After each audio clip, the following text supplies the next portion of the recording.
Be careful not to knock anything over, dear. That glass is worth more than his monthly salary, whispered the platinum-haired woman as Keisha poured champagne at the head table of the Metropolitan Hotel in Manhattan. The high-pitched laughter echoed among the guests, the kind of laughter that cuts to the soul because it assumes you're too small to matter. Keisha was 25 years old, worked 3 jobs to support her 4-year-old daughter, and her simple appearance, basic black uniform, curly hair pulled back into a discreet bun, made her practically invisible to those people. The ballroom sparkled with baccarat crystal and Italian marble, every detail screaming wealth. The center table held the $8 billion merger agreement that dominated the evening's conversation. Richard Whitmore, the billionaire host, presided over the table with the authority of someone who never had to prove his worth.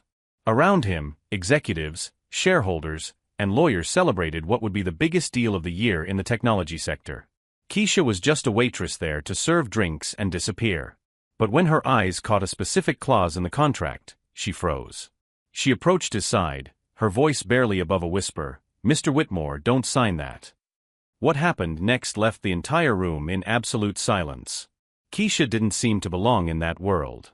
Her beauty was natural, without elaborate makeup or expensive jewelry, just a serene face that carried a quiet dignity. She had grown up in the Bronx, raised by her grandmother who cleaned offices at night and taught her that education was the only inheritance no one could steal from her. People looked at her and saw someone out of place, someone who should know his place. But Keisha had never been invisible. She never had been. "Excuse me, did you say something?" asked a gray-haired shareholder, her voice dripping with condescension. "Because I'm sure I didn't hear a waitress giving her opinion on billion-dollar businesses." The table erupted in laughter. A woman in a flashy red dress covered her mouth with her hand, whispering loudly enough for everyone to hear. How embarrassing. Someone should explain to her how these things work. A man with a thin mustache shook his head. She probably can't even read these documents properly. She should be in the kitchen, not here. Keisha continued serving, her hands steady, her face impassive. She owed them no explanation. As she moved on to the next table, a young woman in a gold dress turned to her friend. "Look at the state of her shoes. She clearly has no business being here."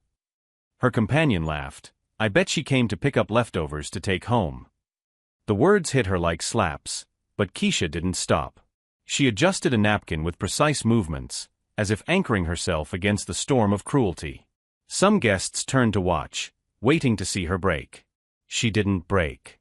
The contract remained in the center of the table like the trophy of the night. Billions of dollars, entire companies, all boiled down to pages of incomprehensible legal text. Whitmore watched everything with his calculating eyes, the kind of man who didn't need to raise his voice to be respected. When Keisha refilled a glass, her eyes returned to the document. Her breath almost stopped. There it was, a reverse transfer clause buried in the middle of the legalese. Her late father, Professor Marcus Johnson, had taught her about it years ago. "It's a trap, daughter," he had said, sitting at his desk cluttered with books when she was a teenager. "It seems harmless, but it can destroy an empire in 30 days. His father had been a leading authority on behavioral economics, the kind of man banks consulted in times of crisis. He died when Keisha was 17, leaving behind only his books and handwritten notes. She had read everything, every page until the words became part of her. Without hesitation, she approached Whitmore. "Don't sign that." The room erupted in hysterical laughter. The lead lawyer, adjusting his glasses, leaned forward. "Who do you think you are to interrupt billionaires?" Her voice dripped with contempt as the laughter grew. "She must think she's in a movie," said a woman with huge earrings to her companion, laughing loudly. "Saving the day like a heroine." An executive with a gold chain around his neck snorted. "This is adult conversation. Go do his job." The whispers grew, turning Keisha into a joke.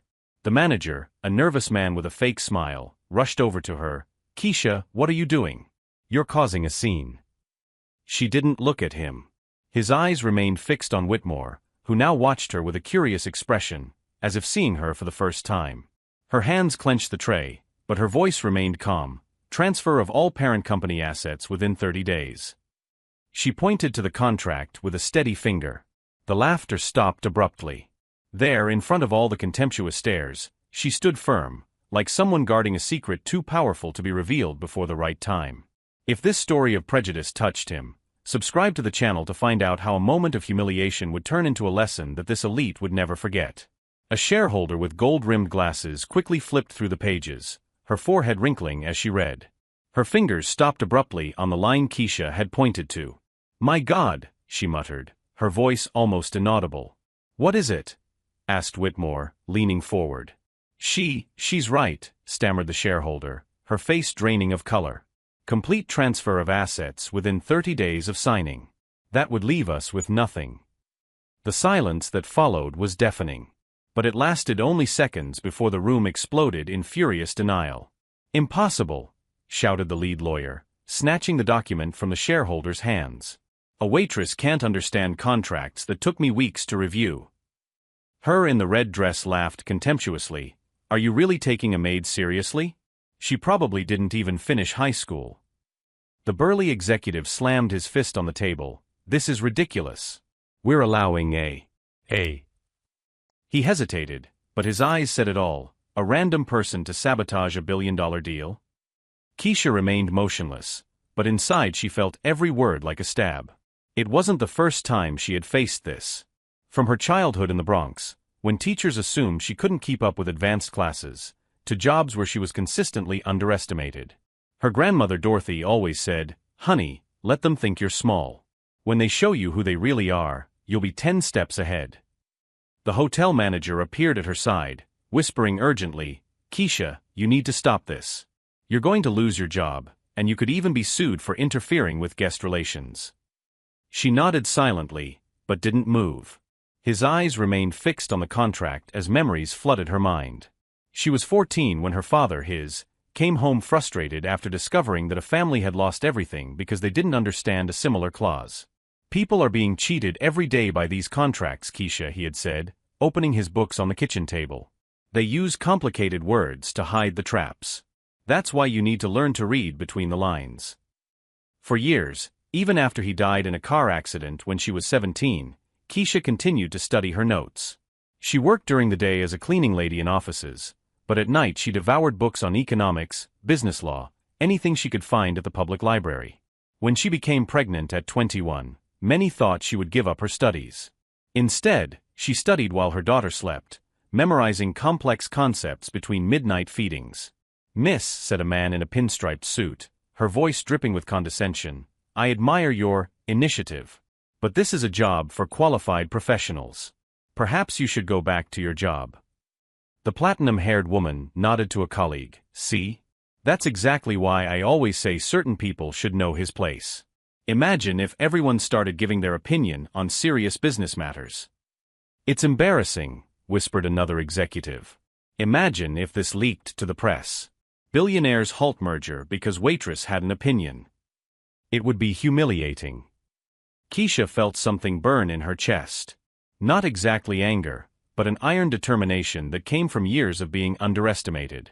She remembered the time a client treated her like she was invisible while discussing investment strategies she knew were completely wrong. Or when a lawyer talked about her as if she weren't there, assuming she wouldn't understand basic legal terms. Every insult, every look of disdain, every time someone treated her as less capable because of her appearance or social status had fueled a flame inside her. His 4-year-old daughter, Brooklyn, would be raised in a different world. A world where a black girl from the suburbs could speak up and be heard. "Listen," Whitmore finally said, her voice cutting through the hubbub. "Regardless of who noticed it first, we need to understand if there really is something problematic with this contract." The opposing lawyer, a thin man with a thin mustache, forced a laugh. "Richard, don't tell me you're considering canceling an $8 billion deal because of this." He gestured vaguely toward Keisha. "She doesn't even know how to use a calculator properly," sneered a woman with extravagant jewelry. "How could she possibly understand complex corporate structures?" But Keisha noticed something the others didn't. Whitmore was actually reading the clause now, his eyes scanning each word with growing concern. And he wasn't the only one. 2 other shareholders had leaned forward to examine the document, her expressions gradually changing from contempt to unease. She knew that look. It was the same look she saw on her father's face when he discovered a legal trap. The same expression she herself had when she recognized the pattern in those pages. For a moment, when she saw Whitmore pause on a specific line, her breath almost stopped. He had found the second clause, the one she hadn't mentioned yet. The one that would turn the problem from catastrophic to apocalyptic. Each new attempt to silence her only strengthened something inside Keisha that his oppressors couldn't see, a silent force fueled by the very injustice they were trying to impose. What those privileged people didn't know was that every act of contempt was writing her own sentence, and the final judgment was closer than anyone could imagine. While the lawyers furiously argued the validity of the clause, Keisha discreetly removed his cell phone from his apron pocket. Her hands trembled slightly as she typed a quick message. "Professor Williams, I need to confirm something urgent about reverse transfer contracts. It's about those cases that my father documented." The reply came within seconds. "Keisha? Where are you? Those contracts are extremely rare and dangerous. I'll call you in 5 minutes." Dr. Marcus Williams had been his father's best friend and research colleague at the university.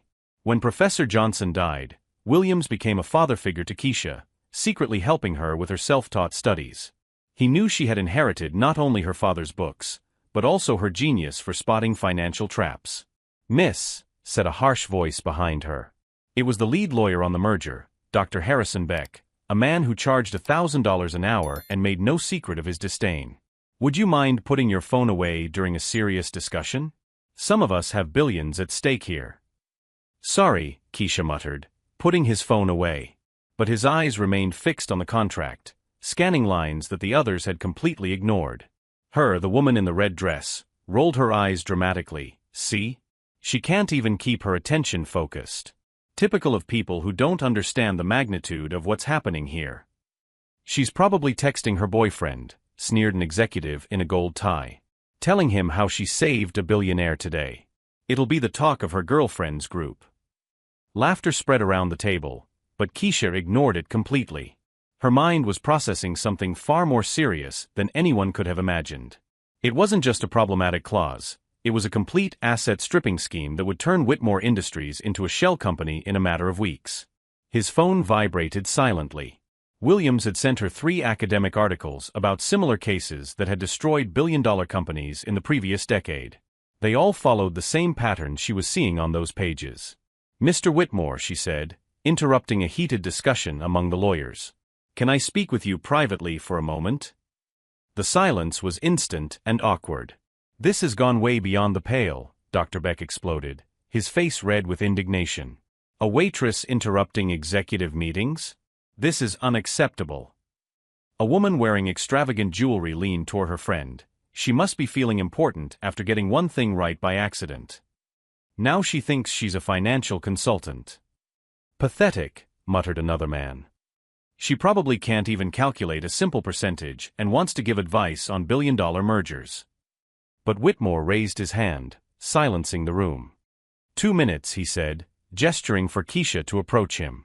She walked over to him, feeling all eyes burning into her back. When she leaned in to whisper, her voice was low but firm. "Page 63, line 9. They're not just buying his company, Mr. Whitmore. They're buying the right to take on all her personal debt as well, including the mortgage on her home and the shares she owns in other companies." Whitmore quickly flipped to the indicated page. His eyes widened when he found the specific line, written in legal language so complex that even he had overlooked it. "How did you?" he began, but Keisha was already returning to her position. "There's no way she could understand that," Dr. Beck said aloud, trying to read over Whitmore's shoulder. "She must be making it up to get attention." But the billionaire wasn't listening anymore. He grabbed his own phone and typed furiously, "I need my personal lawyer here now. Maximum emergency." Meanwhile, Keisha received another message from Williams. "I've analyzed the pattern you described. Keisha, this isn't just a merger, it's a hostile takeover in disguise. If they sign this, they'll lose everything in 90 days. Your instincts are correct, just as his instincts have always been." She put her phone away and watched the confusion grow at the table.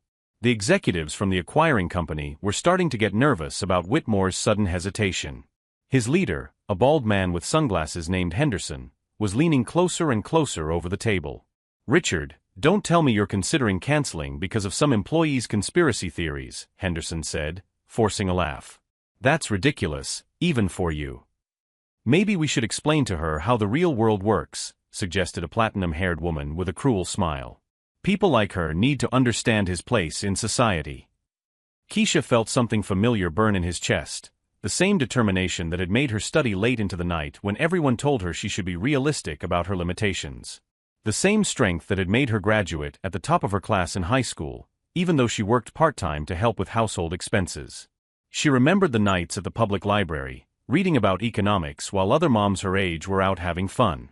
The times college professors laughed when she showed up at open lectures, assuming she was just an uneducated, curious person. Every time someone underestimated her because of her appearance, her age, her color, her background. But they never saw what Williams saw when he informally tested her knowledge the previous year, a mind that processed complex financial information as easily as others read newspapers. An ability to detect patterns and inconsistencies that had been honed by years of obsessive study of his father's work. Whitmore's phone rang. He answered quickly. "Doug? I need you to review a contract urgently."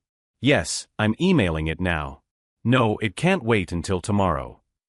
Henderson was getting visibly irritated. "Richard, this is getting ridiculous. We have deadlines to meet and investors waiting." "And I have a company to protect his," Whitmore replied dryly, without taking his eyes off the document. A female executive in a blue blazer whispered loudly enough for Keisha to hear, "Imagine if this leaks to the press. Billionaire cancels merger because he believed a waitress. It would be humiliating for all of us." Keisha continued working silently, but now every move was calculated. She knew exactly where every problematic clause was in that contract. She knew there were at least 3 more pitfalls that no one had discovered yet. And most importantly, she knew that Williams was on his way with information that would turn that night into something much bigger than a simple canceled merger. As she collected empty glasses, she watched Henderson nervously typing on his phone, probably informing his superiors about the unforeseen situation. The man had no idea that Keisha had discreetly photographed several pages of the contract when no one was looking, and that those images were already in the hands of one of the most respected economists in the country. The truth was that this merger wasn't just unfair, it was criminal. And in less than an hour, when Williams arrived with the complete documentation of the precedent cases, everyone in that room would discover that they had underestimated not just a waitress, but a mind that understood the financial world better than many of his own lawyers. For a moment, as Henderson watched her collecting plates with apparent submission, he smiled condescendingly, convinced that he had regained control of the situation. What he couldn't imagine was that every second of his arrogance was being documented and that very soon, he would discover that underestimating Keisha Johnson had been the most expensive mistake of her career. The hall door opened at exactly 10:15 p.m., and Professor Marcus Williams entered like a silent storm. At 62, with impeccable gray hair and the bearing of someone who had advised presidents during economic crises, he carried a leather briefcase that seemed to weigh more than the future of everyone present. "Dr. Williams?" Whitmore stood up immediately, recognizing the legendary economist. "What brings you here?" Williams walked directly to Keisha, who continued collecting plates as if nothing was happening. "Señorita Johnson," he said, her voice echoing through the now completely silent hall. "I have reviewed the photographs you sent. I need to speak with all of you." The impact was instantaneous.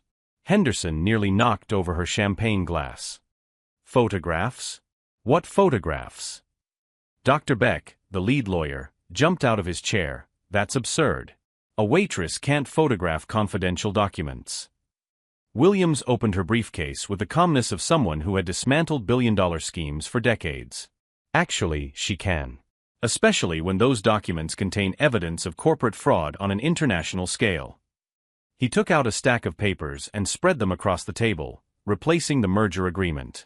"Ladies and gentlemen, you are not witnessing a merger.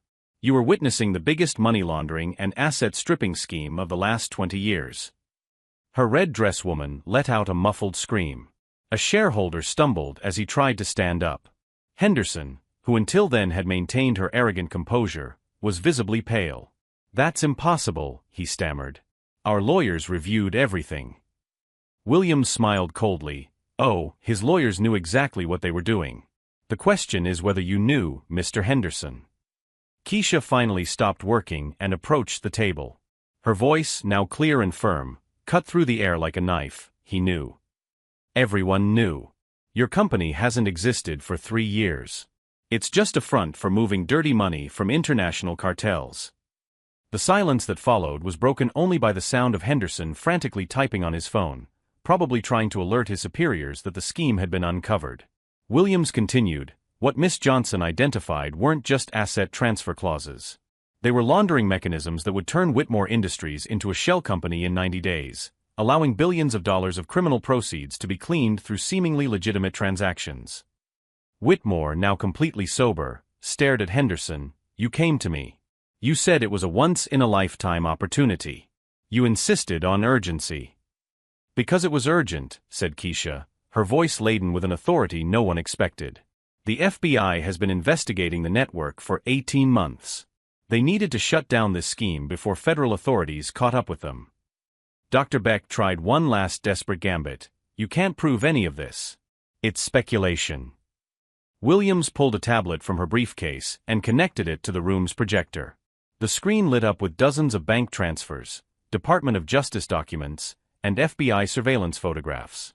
"I can prove everything," he said calmly, "including the conversations Mr. Henderson had with representatives of the Medellin cartel last week, discussing exactly how to use the merger to launder $400 million.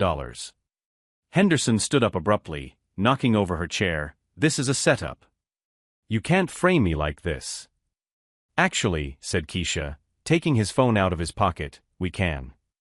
She tapped the screen and a recording began to play, crystal clear. Henderson's voice, 2 hours earlier, in the hotel bathroom, talking on the phone in Spanish about finishing the operation today and transferring everything before the feds find out. The room erupted in panic. Executives began to stand up, some trying to leave discreetly. The platinum-haired woman was in tears, realizing that his name was connected to all of this.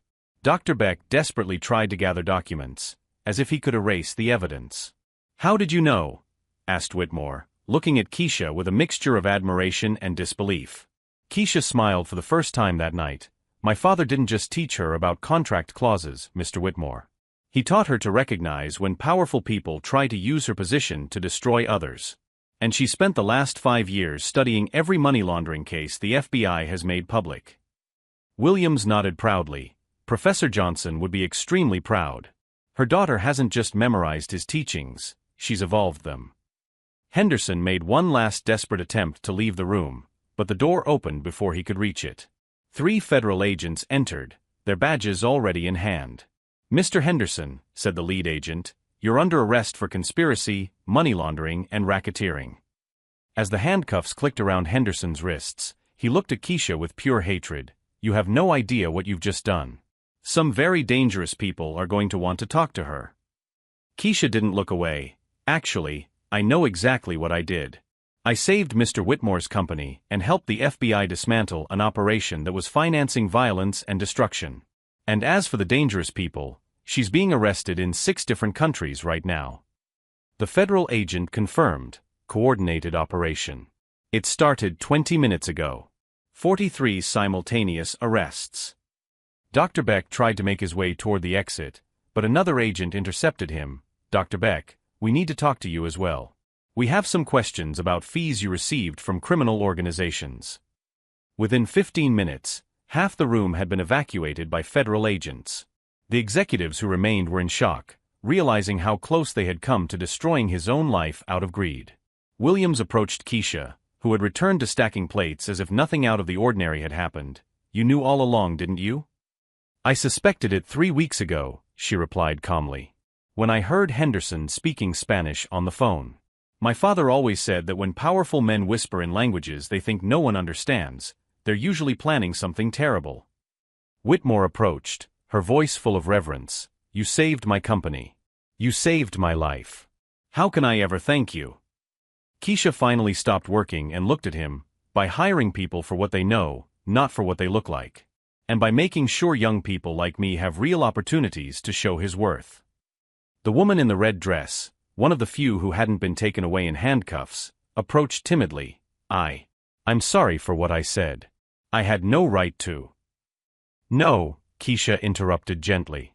"You didn't.